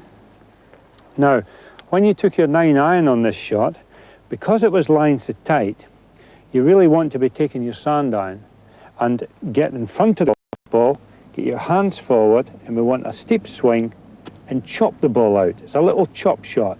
Steep and chop it out. See, when you played your 9-iron and you came so flat on it that way, you gathered quite a bit of grass between you and the ball, and that's how it just fluffed out. You see, to try and show you what it's like, if you come in to strike the golf ball and you wrap that bit of grass round your club, as you can see, there's quite a bit of cushion there, and therefore you're not going to get the ball to go. That's the best way to think of it. That's what's happened. You've gathered that rough between your club face and the ball before you strike it. So, if we can try it this time with the sand iron, play it off your right foot, get your hands well forward, steep swing, and give it a little chop. that way. And the ball will jump up and then it'll run forward with a bit of top spin. Hands, chop. You can see it's run forward. We've got a good result out of it. Now let's see if Lee Trevino has been listening to David Hush.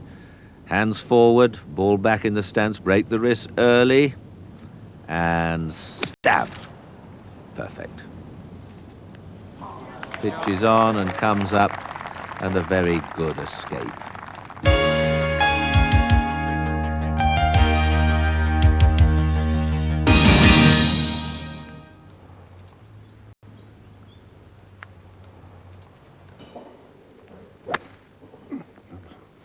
Again, not quite. Perhaps I could just demonstrate with two balls here. Your stance and posture was pretty good, and grip not too bad. But I feel that when you were coming in to strike the ball, your top half was very dominant in your swing, and your shoulders were very much in this position as you came in to strike the ball. Your bottom half was perhaps not working as well as it could have done, and that when you came in to strike the ball, from here, the first movement from the top of the swing was in fact a shouldery movement. And the shoulders from the top of the swing came across the line. Right. Okay. And the club was coming into the ball this way, and the shoulders were dominating the shot. Now I feel that to eradicate that, from the start of the downswing, if you can feel that the arms and hands are pulling the club down on the same line that you swung the club back. Okay, and from the start of the downswing, the legs are a little bit more active, the right leg, and the club is pulled down a little bit more on the inside. And as you come in to strike the ball, the hands and arms are a little bit livelier in the hitting area, because the action of the shoulders rolling across the top of the shot here was making your hands very inactive in the hitting area. Just try and keep the head behind the ball a little bit longer and swing the arms and hands a little bit more freely. Great shot.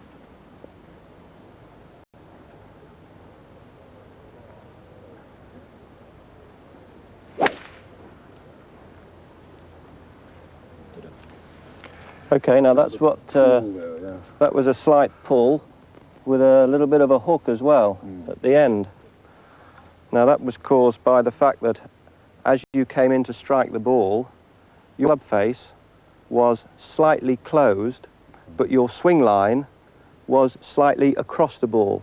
That's because the ball started to the left of the target and then went further left.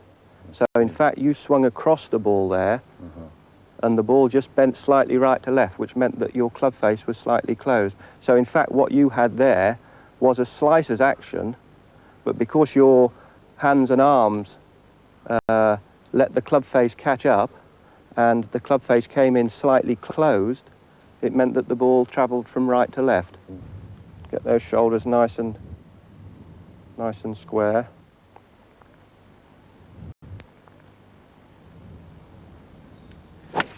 No. I'm back to the old. Yeah, now that was, on that one, I felt that from the top of the swing, your first movement was to transfer your weight onto your left side. Your top half was dominant in that shot, and you up very steeply from the start of the downswing, and that's again why you hit on top of the ball.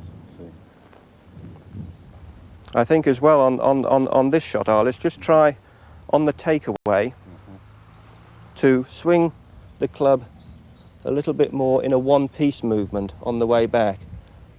One of the major causes of topping is on the backswing, the hands are cocked too quickly on the backswing. That keeps all your weight on the left-hand side, and as you come in to strike the ball, your weight is on top, on your left-hand side, and you're hitting the ball very much like that. Okay? What you have to do is to try and keep your weight more on your right side and get the feeling that your hands and arms are swinging much more freely and the club is being released to the target. Okay.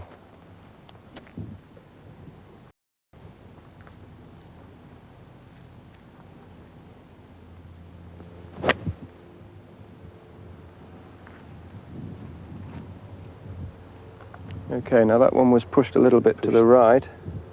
I felt that you were a little bit quick on that one from the start of the downswing.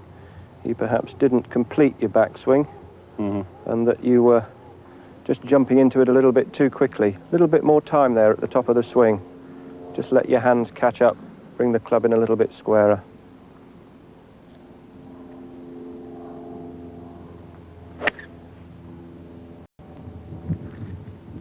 Okay, now that's a pretty similar shot. Again pushed to the right. I felt there that you you had a little bit of a dip in that that shot there. Absolutely. Yeah. And I think that perhaps one of the reasons that you've created a little bit of a dip in your swing is the fact that you're a tall guy and your clubs are just standard length. And I think what's happening is that maybe you're adjusting to your clubs. My advice to you would be to perhaps go to a professional and get your clubs measured up, lengthened slightly possibly, so that it improves your posture, because I feel that your posture is maybe a little bit bent over the ball. You're perhaps not standing to the ball proud enough, not standing up to the ball enough, and I think that's causing you maybe just to sort of sag a little bit into the ball to make sure as you come in to strike it. Okay, so just on this shot here, club head nice and square to the target, and maybe just hold your hands up a little bit on this shot. Okay.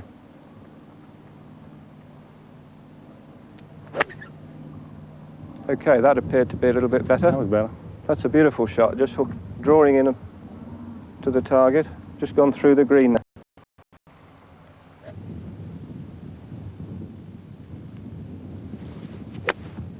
Oh, Phil. Oh, Pip, can there be anything worse? Nice Sunday morning. 2 lovely shots up in front of the green. You think, I'll just play a nice little pitch.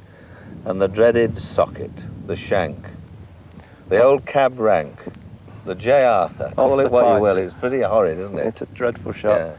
Yeah. It's one that strikes fear into every golfer. So I think the main cause of a shank is people who swing the club. They open the blade on the backswing with a sort of a rolling, twisting action of the hands, and then to try and almost compensate that movement, they throw the right shoulder at the ball, and obviously when they do that, the club is thrown on the outside line, and of course, if you're such a bad shanker that you can't find a cure, I would recommend that you go into your back garden or onto the practice ground at your golf club and stand with your feet together and just literally work on very small shots and get used to the feeling of the hands and arms swinging again. Try and completely rule out this top half, because as you know, that is the major cause of a shank. People who get a little bit nervous, they get close to the green and they think that they ought to hit the green, the ball ought to go close to the pin,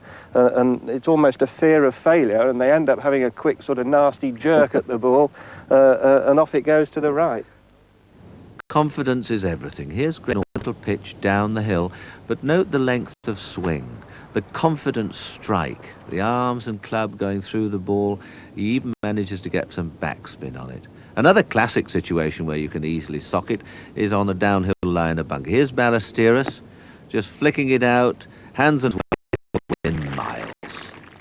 Just give us a few pats there, Pip, and just show us what happens when the yips first strike. Well, I think what happens when the yips first strike is when the left hand doesn't resist the right and the right takes over, so effectively you putt across the hole. Now, to eliminate that, I think the most common cure, if you like, is to place the left hand below the right hand, which actually softens off the right hand grip, and basically you're leading through with your left hand. That to me is the most common cure, if you like, or the most common grip that people use to try and get rid of the yips.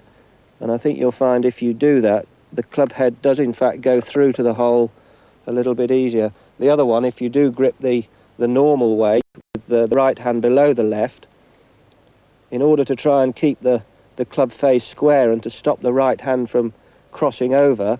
People try and almost block the ball into the hole, and that tends to lead to a lot of missed putts on the right. So in effect, they're gripping a little bit lighter with the right hand, but that sometimes leads to a putt being just missed on the right there. I think to eliminate the yips, you've got to just try and stand over the ball, look at the line and make a positive strike. Try and keep the body still and hit the ball at the hole. Absolutely, and try and swing almost from the shoulders and eliminate any hand action at all. Try and keep the putter going through to the hole nice and firm and keep that right hand from crossing over on the left.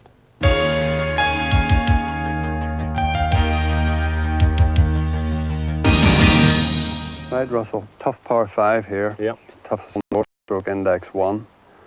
Double dog leg, goes right and then goes left. What do you think? What do you think the plan of attack will be here? Well, for me, I'm going to play a 3-iron and play it safe. Okay. I'm going to let you go for the... Well, I think big that ones. you might just squeeze it up in 2. I'm going to try and cut one round those trees right up the right and have a go at it. So you get it safely into play there and then I'll have a rattle at it. Okay.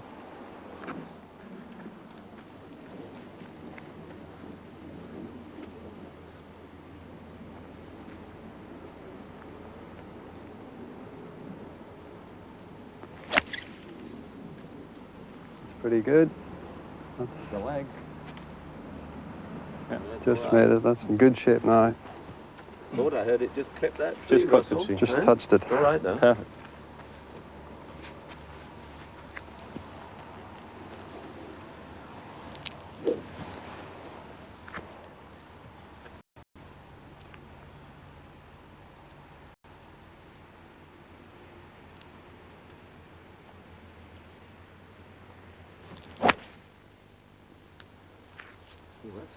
That's the worker, David. Well, I got the fade, Yeah? but a little bit left of it. Well, it's all right though. It's there's danger. This is a very, very dangerous hole.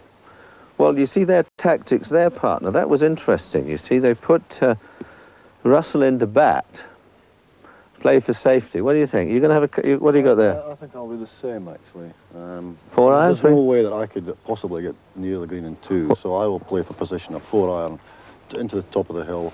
Try and play another iron to the top of the next dog leg, and then try and get into the green with my 3rd shot. And that was played as a par 5. Well, you've both got strokes. We've got stroke index 1. So go on then. On you go.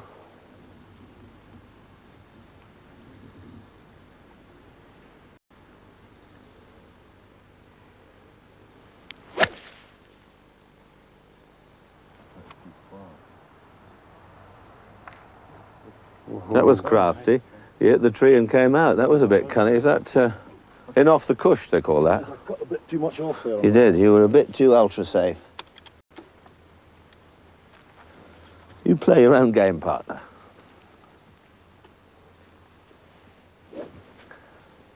Well, now, I don't think there's any way I can get anywhere near this in 2. I'll just try and hit a nice, sensible drive. Good shot. Oh, that's the one. Got the right shape on it. Perfect. Perfect shot. Hey, one. It's still miles to go, though. Must be lying fine. It's not bad. No, must be lying all right. Well, it makes my options quite simple, I think. I have to just put myself in position so I can see the green. Well, yes. You see, if you analyse it step by step, we've been lucky. I mean, we could have been up against the fence. We could have been behind the trees. He's had a bit of good fortune. You can only have so many bits of good fortune on each hole. You've got a stroke.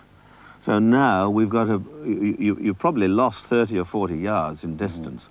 But there's no point in trying to be too greedy. We want to go, you see the big tree at the end, and try and get it on the flat. And then you've got, you'll be looking down on the green from there. Flat lie, yes. So what do you think, a 4 or 5? I think a 5.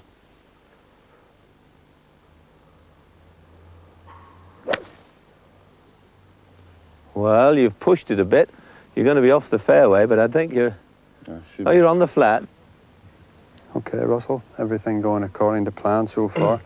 Good grassy lie there, so the only danger here is a bit of a flyer maybe because you get some grass between the club face and the ball and go too far. So what do you think? Probably.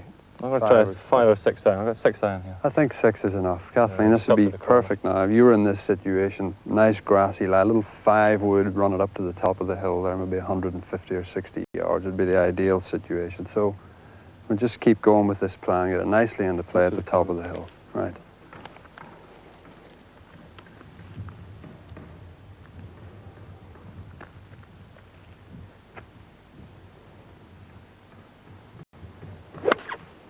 Perfect, I'd say. yeah. That's dead on. It just worked out perfectly. Came out there running along nicely. Yep. And set the third shot up perfectly. Right, a strong wedge here, Kathleen, I think. Yep, thanks. Now, I've gone for the big drive here and haven't quite brought it off, so I'm going to have to go into safety play here, get the ball into the top of the hill, just like Russell and Alliss. So I'm looking for a shot here, maybe 120 yards, and I have a selection of wedges here, so I'm going with what I call my strong wedge, just to get it into play on that plateau up there at the top.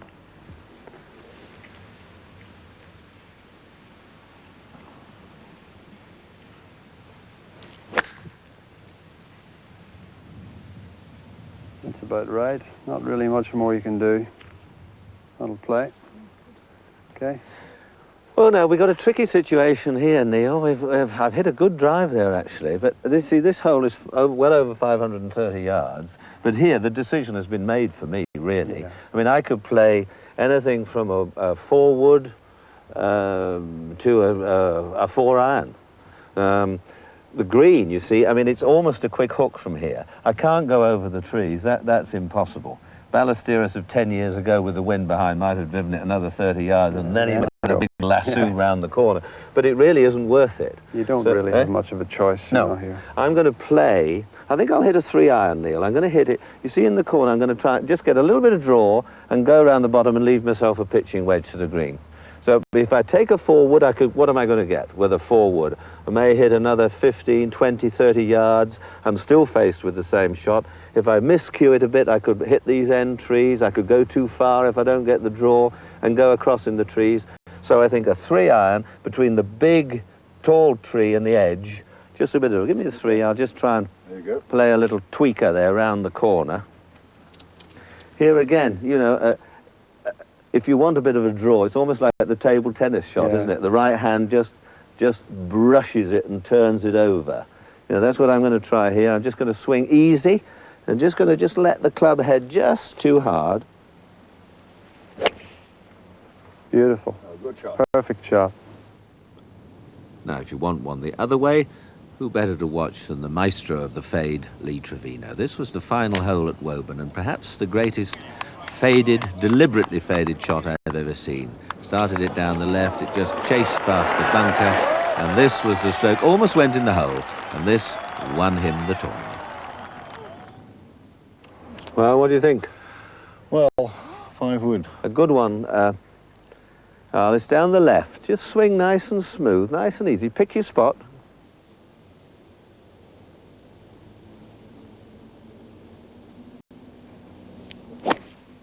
Oh, great shot.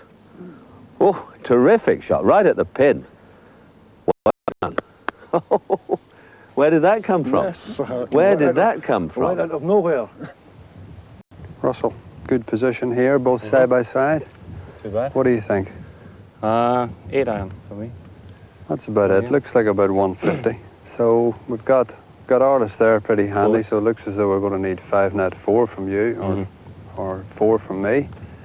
All the trouble here is right. You know, you got that bunker just on the right, just behind the flag. So it favoured sort of mid-centre of the green there. Just started just left of the flag, and you've a little bit of wind there to take you towards bring it. it So back. just put good solid swing on it.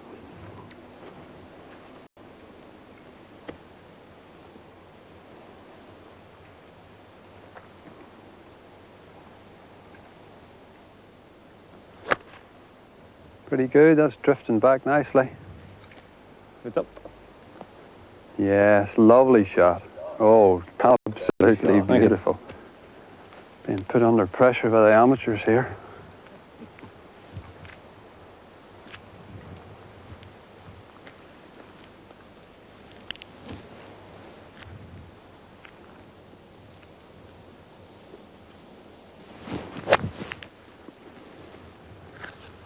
Just drifting should be all right. I'll throw you a bit back. Okay. You see, Neil, this is a very interesting position here now. You heard David and Russell talking about the pressure on their shots from the top of the hill. It would be very easy now for me to think in a relatively negative way, because my partner's up there no more than 10, 12 feet from the hole, net 2. Russell's up there 4.5 feet away, net 2. David's on the green, best he can do is a 4. So it would be easy for me to relax and sort of say, well, my man's bound to do no worse. But you never know, he might have a little, you know, one of those or whatever. So I've still got to work hard to, you know, try and play as good a shot as I can. So toss up whether I play a pitching wedge or a sand iron. I'm going to play the wedge and I'm going to try and land it on the sort of front edge. There's a bit of bounce. There looks to be a little bit of bounce up to the flag. I'll try and just sort of chase it up. But it's nice to have the comfort zone of Alliss behind the pin with a stroke. So this really should be a shot to nothing.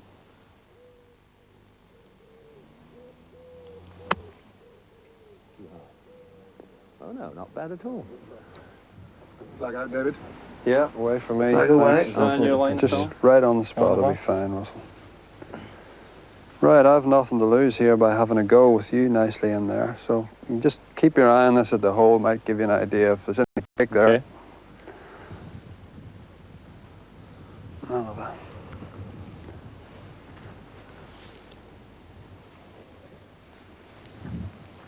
Okay, I'm going to give this a little bit just right of the hole.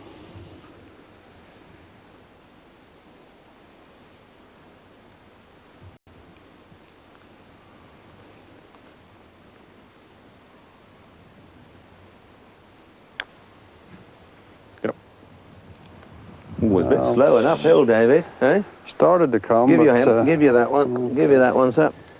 Now, partner. 3 deep breaths. 3 deep breaths. Downhill. It'll be a bit quick. Eh?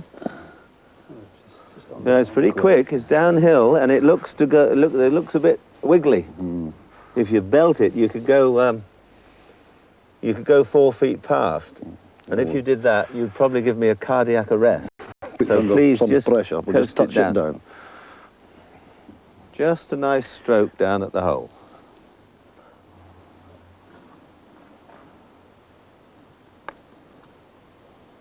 Oh, there you go. I'm delighted it went in, partner.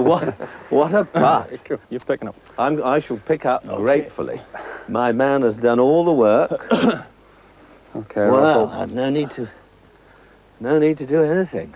Just right lip, I'd say. Right edge, yep. Nice and firm on the lip. And there's that little bit of slope, we'll take it down. Go for that. Just keep the blade low and keep the stroke going through to the hole.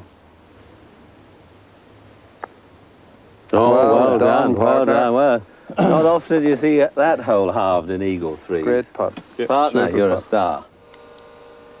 Well, I hope you enjoyed that, but don't expect all your golfing problems to disappear overnight. A lot more hard work to be put into it yet, even when you're in the depths of deep despair. Always be mindful of the fact that every golf course has 19 holes, and somehow we always seem to play well at the 19th. Mine's a large one, by the way. And while you're getting them in, I'm just going to run this tape back and have a look at that putting section again. I just think I might have discovered something that could take me into the 21st century. Cheers.